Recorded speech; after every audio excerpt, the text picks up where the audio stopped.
हाय beautiful souls, नमस्कार, प्रणाम। तहे दिल से आप सभी का बेहद स्वागत है। आप सभी डिवाइन सोल्स को नवरात्रि की बहुत बहुत शुभकामनाएं। नवरात्रि साधना करिए, तपस्या करिए, जिससे आपका ट्विन फ्लेम यूनियन हो सके। आपके इससे 7 चक्र लाइन होंगे, माइंड बॉडी सोल लाइन होगा, तो डेफिनेटली इनकी साधना करना बहुत आवश्यक है। आज का विषय बहुत ही खास है। आज हम बात करने वाले हैं कि अपने काउंटर पार्ट का सोल पर्पस कैसे जानें, कैसे उनके चार्ट के थ्रू हम ये जान सकते हैं, कैसे अपने चार्ट को देख के या अपने लाइफ में एक सिंपल टेक्निक है जिससे आप अपने सोल पर्पस को समझ सकते हैं। और इससे पहले भी मैंने एक्सप्लेन किया है, बट आज मैं थोड़ा और डिटेल से बताने वाला हूँ। वीडियो में बहुत मजा आने वाली है। अगर आप इस चैनल पर नए हैं, पहली बार आए हैं, तो चैनल को सब्सक्राइब के साथ बेल आइकन अवश्य ही क्लिक कर लें।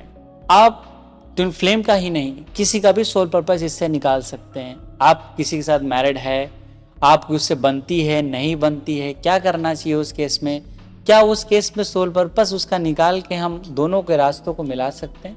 एक्चुअली कहीं ना कहीं ट्विन फ्लेम का यूनियन भी तभी होता है जब दोनों के सोल पर्पस सेम हो, जब मिलते जुलते हों, या लेसन्स लोगों को एक तरीके से लें, क्योंकि कर्मा ही सब कुछ मैटर करते हैं। मैं बार बार चार्ट की बात करता हूँ। कुछ लोग कहते हैं सर चार्ट देखते हैं आप ट्विन फ्लेम में, एक्चुअली कर्म ही सब कुछ है। नारायण भी कर्म के अंतर्गत आते हैं, और कर्म अगर आप कर रहे हैं तो उसका परिणाम जरूर मिलेगा। उस कर्म को हम रीड करते हैं एक चार्ट के थ्रू। कैसे हम अपने पर्पस को निकाल सकते हैं। अगर आप पर्पस से भटक गए तो ट्विन फ्लेम जर्नी से भी भटक जाएं। तो चलिए जानते हैं। अगर आप इस विधि को निकालना चाहते हो तो केवल एक मेथड है, इसको याद रखिएगा। और ये जेमिनी एस्ट्रोलॉजी में बहुत ज़्यादा फेमस भी है, कुछ लोग प्रयोग भी करते हैं, और इससे बहुत एक्यूरेट प्रिडिक्शंस आपकी आ जाएंगी। तो सबसे पहले निकालिए आपके आत्म कारक ग्रह कौन से हैं।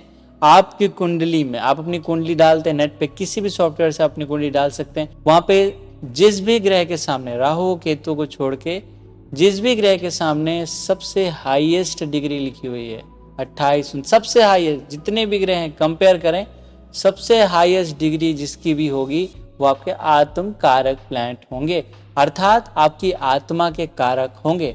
पूर्व जन्म में आपने उससे रिलेटेड लेसन्स लिए हैं, संस्कार रहे हैं, आपने उसी से रिलेटेड कर्म किए हैं।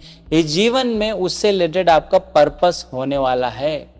अगर आप उसको देखते कैसे, अगर आपने निकाल लिया मेरा आत्म कारक कौन सा ग्रह है, तो बहुत इजीली आप पर्पस को जान सकते हैं। मैं एक एक करके सभी प्लैनेट्स की बात करने वाला हूं। अगर आपका आत्म कारक सूर्य है, मंगल है, बुध है, इस तरीके से सभी आत्म कारक की बात करूंगा। अगर दोनों के पर्पस डिफरेंट हैं तो हमें क्या करना चाहिए, अंत में हम ये भी विषय पे बात करेंगे। क्या उस केस में ट्विन फ्लेम यूनियन, या दोनों लोगों की शादी हो सकती है, या एक दूसरे से यूनाइट हो सकते हैं। ऐसी स्थिति में दोनों का करियर ठीक हो सकता है कि नहीं हो सकता है, करियर भी इससे देखा जा सकता है कि नहीं, इस विषय पे बात करते हैं। सबसे पहले बात करते हैं सूर्य की। अगर आपके आत्म कारक ग्रह सूर्य हैं, अर्थात कि सूर्य ही वो प्लैनेट हैं जो हाईएस्ट डिग्री के हैं आपके चार्ट में। नो मैटर कहाँ पे क्या बैठे हुए हैं, किस राशि में, किस नक्षत्र में, कुछ भी देखना नहीं है, बस देखिए हाईएस्ट डिग्री किसकी है, वो आपके आत्म कारक ग्रह हैं। जेमिनी एस्ट्रोलॉजी के अंदर जो आत्म कारक ग्रह होता है वो आपकी आत्मा को रिप्रेजेंट करता है। आत्मा मतलब क्या, आप जिस भी शरीर में है मैटर वो नहीं, आपकी अंदर से आत्मा क्या है, आप किन कर्मों से बंधे हुए हैं। अगर सूर्य आपके आत्म कारक हैं तो सबसे पहले आप इस जीवन में सीखने आए हैं आपके अहंकार को कम करना, अपने ईगो लेसनेस में जाना। अहंकार को जैसे जैसे आप कम करते जाएंगे वैसे वैसे प्रोग्रेस करेंगे, क्योंकि सन रिप्रेजेंट ईगो, सन रिप्रेजेंट आइडेंटिटी। जो आइडेंटिटी आप अपने आप को समझते हैं, क्योंकि आत्मा जो भी आपकी होगी वही आप अपने आप को समझेंगे। उसी आइडेंटिटी को आपको भुला के ईगोनेसनेस में आके आपको सरेंडर सीखना होता है। ये सरेंडर आपको चाहे जैसे आए, ट्विन फ्लेम से मिल जाए, ट्विन फ्लेम मिरर करे, आप सरेंडर नहीं हो रहे हैं तो सेपरेशन हो जाएगा। अगर आपने इस चीज को, थोड़ी सी चीज को समझ लिया तो कई बार सेपरेशन को आप रोक भी सकते हैं। क्योंकि अगर आप ये समझ गए कि सामने वाला मुझे मिरर कर रहा है, मुझे ईगो में नहीं आना है, मुझे सरेंडर होना है, तो वो सरेंडर होते ही आपका वो जो पर्पस था वो पूर्ण होने लगता है। आप किसी भी करियर में है, किसी भी रिलेशन में है, ईगोलेसनेस के फॉर्म में आना है। दूसरे ग्रह हैं आपके चंद्रमा। अगर चंद्रमा आपके हाईएस्ट डिग्री के प्लैनेट हैं आपके चार्ट में, डेट मीन्स कि आपको कहीं ना कहीं रिलेशंस के बारे में लर्न करना है, इमोशन के बारे में लर्न करना है, कहाँ पे कितने इमोशंस इन्वेस्ट करने हैं ये आपको सीखना। क्योंकि कई जन्मों में आप ये जान नहीं पाए हैं कि मुझे भावनाएं इस व्यक्ति की तरफ कितनी दिखानी चाहिए। कोई व्यक्ति आपके पास परेशान होकर आया, आपने उसके बहुत दिल खोल के मदद की, बाद में उसने आपको धोखा दे दिया क्योंकि आप उसको समझ नहीं पाए कि इस व्यक्ति की कितनी सहायता करनी है और कितनी नहीं करनी। और ये अंडरस्टैंडिंग आपके मस्कुलिन और फेमिनिन एनर्जी के बैलेंस होने से आएगा। तो चंद्रमा अगर आपके आत्म कारक प्लैनेट है, आत्मा के कारक प्लैनेट है, हाईएस्ट डिग्री के प्लैनेट है, अकॉर्डिंग टू जेमिनी एस्ट्रोलॉजी, आपको कहीं ना कहीं भावनाओं को लेकर बहुत संवेदनशील रहना है, सेंसिटिव रहना है और हमेशा इमोशन से रिलेटेड जितनी किताबें पढ़ सकें, जितने आर्टिकल्स पढ़ सकें, जितनी चीज़ों को जान सके वो जानिए, बिकॉज इसी से आपकी आत्मीय ग्रोथ होगी। तीसरे नंबर पे आते हैं मंगल। अगर मंगल आपके आत्म कारक ग्रह हैं, हाईएस्ट डिग्री के प्लैनेट हैं आपके चार्ट में, अर्थात आप हिंसा ना करें, बिकॉज आपका ये सोल पर्पस है। हिंसा मात्र लोगों को मारना नहीं है, आपका जो सोल पर्पस है, आप जो आत्मा सीखना चाहती है वो है हिंसा को त्यागना। अनेक जन्मों में हिंसा करने के कारण इस जन्म में आपको हिंसा का त्यागने का गुण सीखना है। अगर आप हिंसा को त्याग जाते हैं तो आपके अंदर सोल ग्रोथ होने लगती है। हिंसा सिर्फ बाह्य तौर पे नहीं हम किसी को मार रहे हैं, आंतरिक तौर पे भी हम क्रोध ना करें और कहीं ना कहीं दूसरों को हर्ट ना करें विभिन्न प्रकार से। तो अगर आप ये कर रहे हैं तो मंगल अगर आपके आत्म कारक है तो आपका सोल पर्पस अभी अधूरा है। उसको किसी भी भांति पूरा करिए, चाहे फिजिकली, मेंटली, इमोशनली, चाहे स्पिरिचुअली, पर उसे आपको पूरा करना ही पड़ेगा। नेक्स्ट हम बात करते हैं बुध की।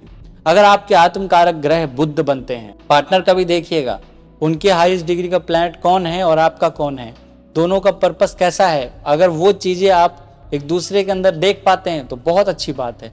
बुध दिखाते हैं व्यक्ति के अंदर जिजीविषा को, उसकी चंचलता को, नएपन को, वाणी को, स्पीच को, वोकल एबिलिटीज को।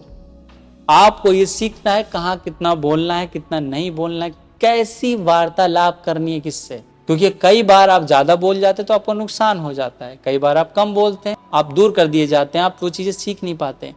अगर बुध आपके आत्म कारक ग्रह बनते हैं तो आपका सोल पर्पस ही, अगर आपके पार्टनर के आत्म कारक बनते हैं तो उन्हें बिजनेस करना सीखना है, उन्हें एक दूसरे से वार्ता, थॉट लेवल पे, माइंड के लेवल पे इस एक्सचेंज कैसे करते हैं, इमोशंस कैसे एक्सचेंज करते हैं, ये चीजें लर्न करनी है। अगर वो लर्न कर लेंगे तो सोल पर्पस धीरे धीरे हैप्पीनेस की तरफ जाएगा, वो अंदर से संतुष्टि का एहसास होगा। नेक्स्ट प्लैनेट आपके आते हैं वो हैं गुरु ग्रह। अगर जुपिटर आपके आत्म कारक ग्रह आते हैं तो निश्चित रूप से आपको मॉरली, इथिकली और टीचर से पहली बात तो बना के रखनी है, बिकॉज कहीं ना कहीं आपको ये सीखना है कि कैसे डेवलपमेंट करते हैं, कैसे शुद्ध रहते हैं, कैसे एथिकली चीजों को फॉलो करते हैं। क्योंकि गुरु दिखाते हैं मॉरल्स को, गुरु दिखाते हैं कल्चर को। कहीं ना कहीं अगर आप बहुत ज्यादा एडवांस बनने की कोशिश करेंगे, बहुत ज्यादा आप चीजों को जो हम फॉलो करते आ रहे हैं, जो हम चीज़ों को, संस्कृति को फॉलो करें, अगर आप उसको छोड़ने की कोशिश करेंगे तो ट्विन फ्लेम से यूनियन नहीं हो पाएगा। क्योंकि उस केस में आपको अपने सोल पर्पस को जरूर पूरा करना है। आप किसी भी भांति सीखें, लेकिन वो गुरु के जो तत्व हैं, जो सिग्निफिकेटर एलिमेंट्स हैं, उनको आपको पूरा करना ही पड़ेगा। अगर गुरु आपके आत्म कारक बनते हैं तो टीचिंग, दूसरों को ज्ञान देना, हीलिंग करना, गाइडेंस देना, ये आपको करना ही करना है। अगर आप ये नहीं करते तो आत्म सृष्टि का जो भाव आता है वो उतना बेहतर उत्पन्न नहीं हो पाएगा। नेक्स्ट प्लैनेट आपके आते हैं शुक्र ग्रह। अगर हाईएस्ट डिग्री आपकी शुक्र ग्रह की बन रही है, आत्मकारक ग्रह आपके शुक्र आते हैं, तो निश्चित रूप से यहाँ पे आपको लव, रिलेशनशिप, हार्ट चक्र पे काम करना है। आपको एक अनकंडीशन फॉर्म में आना है।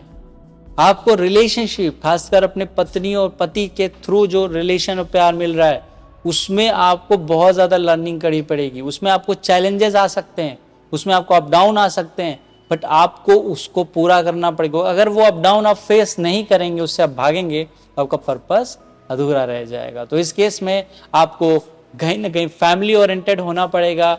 आपको स्पाउस के अकॉर्डिंग कुछ ना कुछ चीज़ें जाननी पड़ेंगी, समझना पड़ेंगे, ख्याल रखना पड़ेगा। तो इसमें आपको सोल पर्पस है, क्योंकि इससे आपकी आत्मा बंधन से मुक्त होगी। आपको निष्कर्म भाव से ये भावना उत्पन्न करनी है अपने भीतर, जिससे आपका हार्ट हील हो सके और शुक्र आपकी आत्मा को जागृत कर सके। नेक्स्ट ग्रह आते हैं शनि ग्रह।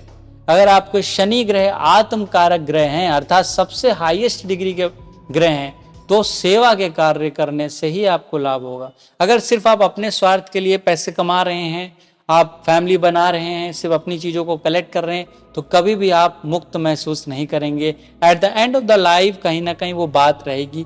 हो सकता है आपने पास में बहुत सारे धन अर्जन किया हो, बहुत सारा अपने लिए कार्य किया हो, लेकिन आपकी एक इच्छा रह गई हो कि मुझे जीवन में कुछ दूसरों के लिए करना है, तो आप दूसरों के लिए बहुत अच्छे से काम करिए, खुल के अपने हार्ट को ओपन करिए। शनि जैसी करुणा अपने भीतर उत्पन्न करेंगे तो निश्चित रूप से आपका ये पर्पस, सोल पर्पस पूरा होगा। अगर आपका डीएम का और डीएफ का दोनों का सोल पर्पस अलग अलग है, तो एक दूसरे के सोल पर्पस को समझिए, जानिए, उनके भी जो सोल पर्पस है, उनको जो उद्देश्य है, किसी को प्रेम को जानना है, किसी को अपने आप को जानना है, किसी को अपने बॉडी को समझना है, तो कुछ ना कुछ अगर सोल पर्पस आपका, किसी को वाणी को, स्पीच को ठीक करना है, जो भी पर्पस है आपका, वो दूसरे को सहयोग करे, एक दूसरे का सपोर्ट करे, जिससे आपका यूनियन हो पाए और बैलेंस हो पाए।